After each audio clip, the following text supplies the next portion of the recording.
What's going on, Jerome's? Happy Tuesday. The NFL Combine is underway, and there is an ass load of NFL news. So we're doing up a Tuesday morning news dump. First off, our guy, Leslie Frazier, stepping away, taking a year off of coaching, plans to return in 2024. Basically, it's a classy way for the Bills to fire him because I don't know, like the Bills defense had a myriad of injuries last year, really got lit up down the stretch, so sort of is what it is. But I think Leslie is a super amazing defensive mind. I think that he's a good man. I think that he's a good leader. I think that I don't know, like if and when Brian Flores gets a head coaching job next offseason, run it back with Leslie. Yeah, we'll see. Even though Flores' defensive style and Leslie's defensive style completely opposite, but who knows? Either way, the Bills now have a defensive coordinator opening. They should reach out to Rex Ryan. Won't be weird. Anyway, then with Aaron Rodgers situation, Matt Schneiderman, Packers beat writer, Greasy Grime and Green Bay Packers GM Brian Gutekunst sat down, blah, blah, blah. Rodgers has not told the Packers his plans. Gutekunst hasn't spoken with him at length since end of season. Until we have those conversations, I think all options are on the table. And then Domofsky followed up. Gutekunst said Jordan Love is absolutely ready to be a starter, and they've been in regular communication with him and his agent about what's happening. Now, they drafted Jordan Love a couple years ago in the first round, the pride of Utah State. He's been marinating and stewing behind Aaron Rodgers. Now, I think Rodgers is gone. I think that the Packers and Rodgers are just spinning a divorce, trying to put on the best face, etc. So, yeah, I think Rodgers is 100% gone. But I think that it's also, if Rodgers somehow is back and they restructure his deal, I think they trade Jordan Love. Because I think he's champing at the bit to be a starter. I think that he probably is ready to be a starter. But we'll see. But yeah, either way, I think it's like a 95% chance that Rodgers is not the Packers quarterback next season. Schefter. Eagles promoting quarterback coach Brian Johnson to offensive coordinator, replace Colts head coach Stan Steichen, per sources. Johnson had multiple opportunities. Brian Johnson deserves a ton of credit for developing Jalen Hurts. Well, I mean, Hurts came in second-round pick as a running quarterback, not a quarterback who can run. And I think that Hurts, especially this season, took a quantum leap in his game. I think Brian Johnson is probably going to be a future head coach. Also, I remember Brian Johnson when he was quarterback at Utah, like leading the upset of Alabama down in the Sugar Bowl. That's fantastic, man. So, rising superstar on the coaching side, Brian Johnson. He's definitely a name to watch for head coaching openings next cycle. Then Schefter.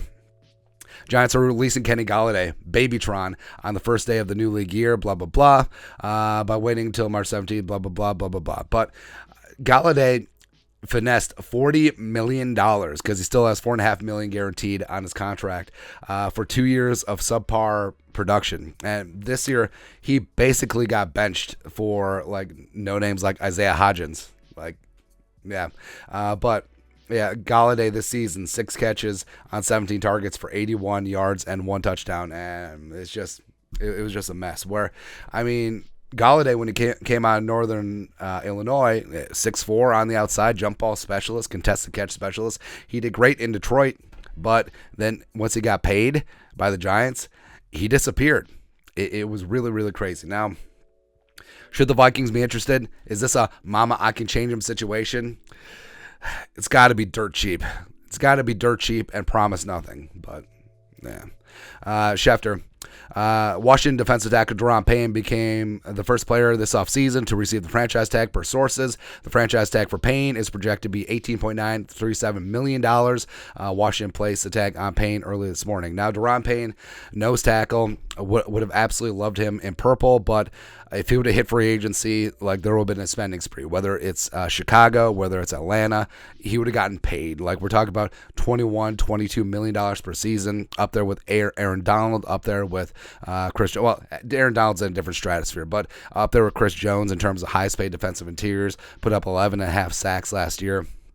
So likely he's going to stay in Washington because no one's probably going to trade for him, but you know, so he's off the table in free agency as of right now. And then speaking of the Bears, so a lot of talk that the Bears are all in with Justin Fields, that they're going to trade the number 1 overall pick. But Ryan Poles says he's doing homework on the draft class plans on quarterback Justin Fields being started in 2023. Now, this isn't really news. I think that he wouldn't be doing his job if he wasn't assessing all the quarterbacks in this class, whether it be Bryce Young or Stroud or Levis or Richardson. But I think that Fields is a good quarterback. I think Fields is where Jalen Hurts was 2 years ago, where running quarterback made dynamic plays with his legs, developing as a passer, and I do think that Fields could make that leap like Jalen Hurts made this year if he gets some weapons around him and they structure the offense around what he does well. Now, it's the Bears. I fully expect them to screw this up, and I expect them to completely blow the windfall that they're going to get from the number 1 overall pick, akin to the Rams and the windfall they got from the RG3 trade back in 2012. So I don't know. We'll see. But they also mentioned that they could potentially trade the number 1 overall pick before the start of free agency on March 15th so that they'll have a better idea of what they need. And also, they do have the most cap space in the league, so they're going to be spending.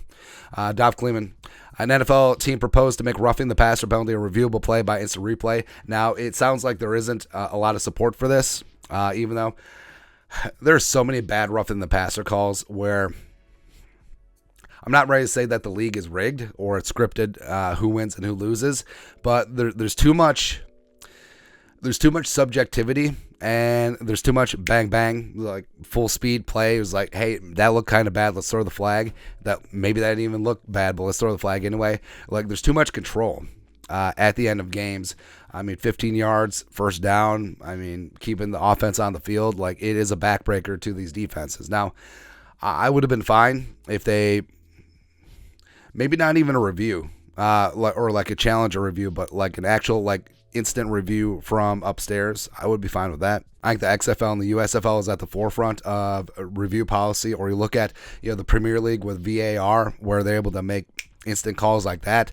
I think that would make a lot of sense to be able to clean things up, where an extra official has the benefit of instant replay, benefit of all the camera angles, because there are some of these calls that are clearly not roughing the passer and some clearly are. All right, so I think that should be taken into account, but I'm sure that the league won't change it, because I actually have a theory that the league doesn't mind bad officiating because it keeps people talking and engaged throughout the week. And people say, oh, I'm not watching this again. You're watching. Get out of here. Yeah. And then lastly, the NFL Competition Committee could once again look into an onside kick alternative that would give teams a chance to maintain possession on 4th and 15 play. So basically, instead of onside kick, which never works, by the way, you have a 4th and 15 shot, the offense versus the defense. You're deep in your own territory. If you convert, you keep the ball. I love it. XFL has had it for the last couple years. I love it. I think they should institute it, because the onside kick is stupid. Like, what's the conversion rate? Like, what, 3%? No, it's ridiculous. And plus, this gives the offense a chance to win against the defense. So, yeah, go from there. But that's it. That is your Tuesday morning news dump. Let us know your thoughts and our thoughts in the comment section below. Subscribe for daily Vikings takes. Want to support the work? Put a little something in the Venmo. But till next time, Skol production value.